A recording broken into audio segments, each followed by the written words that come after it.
And then I was asking you that which one looks like a suitable dress for, let's say, I should not discriminate, but let's say like a middle-aged married woman. Nancy? Well, at first you said older woman, and I was thinking. Yeah, older. Yeah, same thing. Older. Yeah.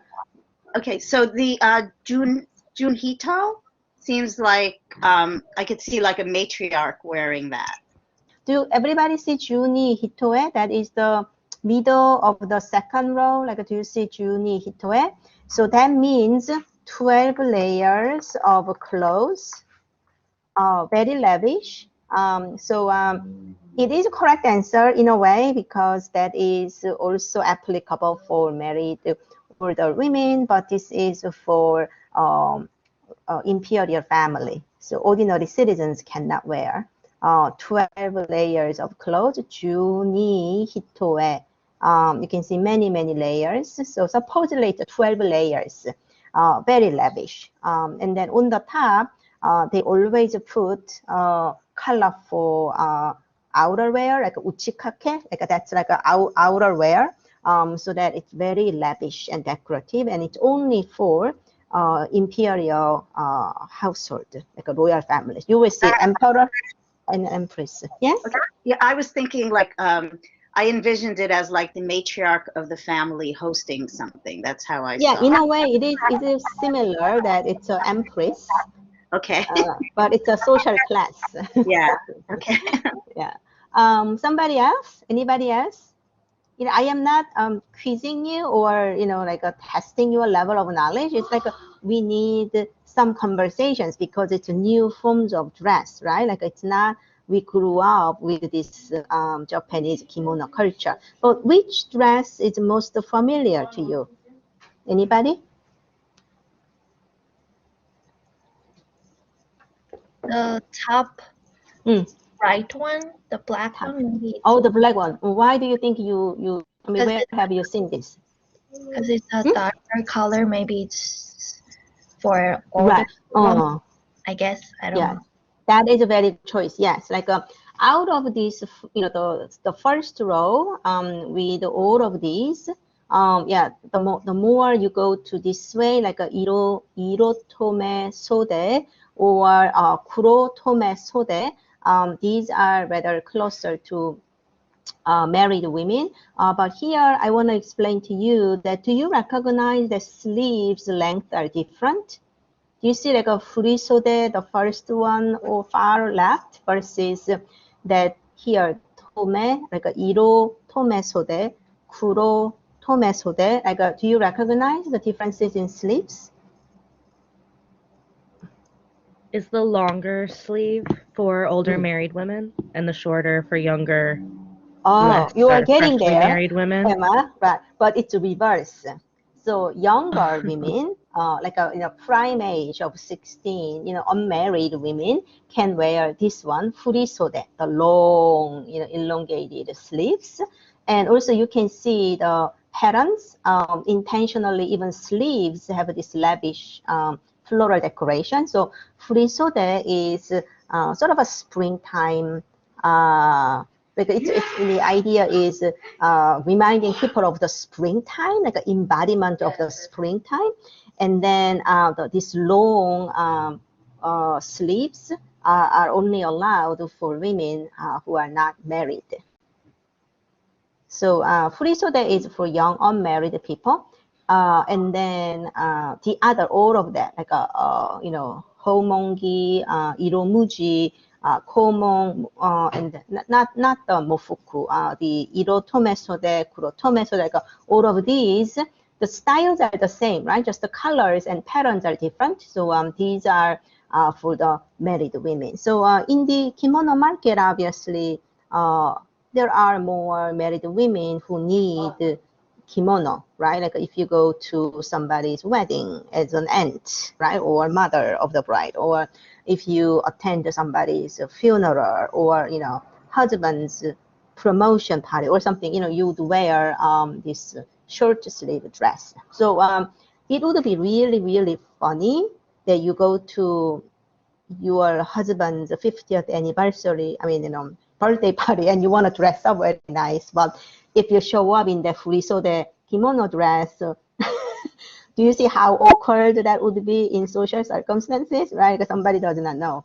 And then also the colors matter. So you don't have to really worry about all those different names, but furisode you must remember, because that refers to that particular type of long sleeve, beautiful kimono for unmarried women, let's say, like even girls, right? Unmarried women. And then when you see the, do you know the Japanese culture of geisha, like a professional entertainers in Kyoto and some other places? So the name is geisha. So those professional entertainers, they are not somebody's wives. So they can wear the furisode. There is a particular one or term called maiko and geiko. And maiko are really, really young apprentice to be a geisha, and geiko is a geisha of Kyoto. So they can wear this furisode style clothes, or Japanese young ladies who are going to their, how do you call it, adulthood ceremony, they can wear this because it's their sort of last time to wear this long, beautiful sleeves. And then these ones that you see, the second one, third one, fourth, and then skipping the black one, skipping black, and then you go to pink and the black.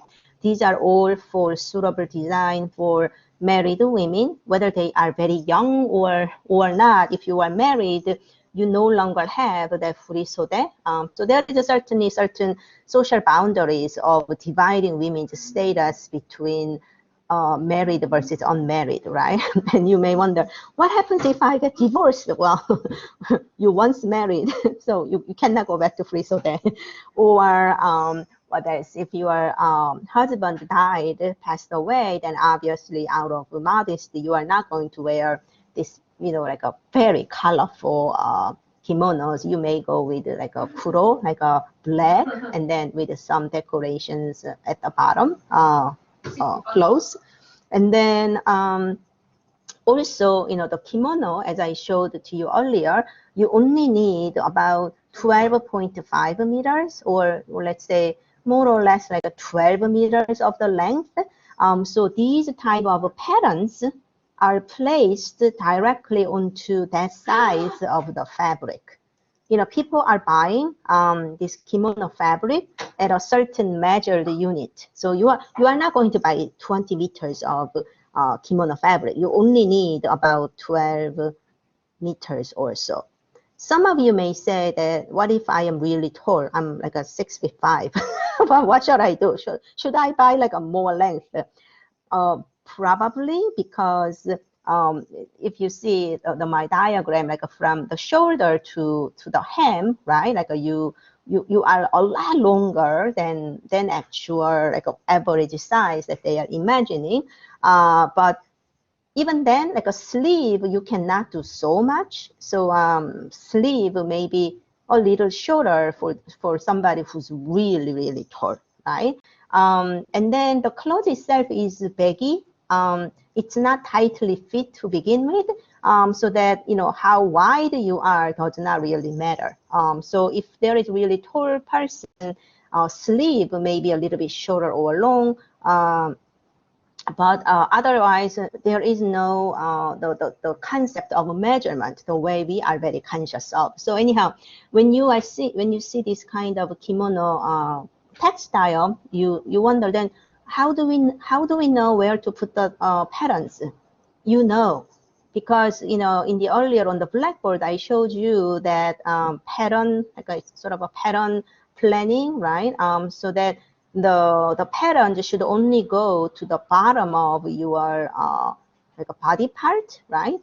So that they know where to put these extra layers. Not extra, like beautiful decorations. We are going to talk more about it, but these are more like wax resist dyeing, wax resist dyeing.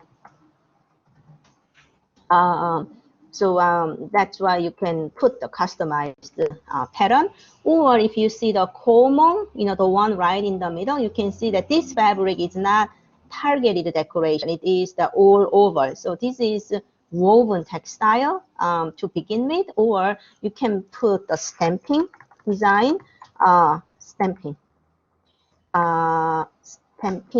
all over the cloth so that it's repetitive, right? Like if you put, let's say, two floral patterns, like a grid of 2 by 16, then you can put 12 of them, right? Or you can make a little bit smaller patterns all over, then you can make 4 by 8, then 32 patterns go in, and you can imagine.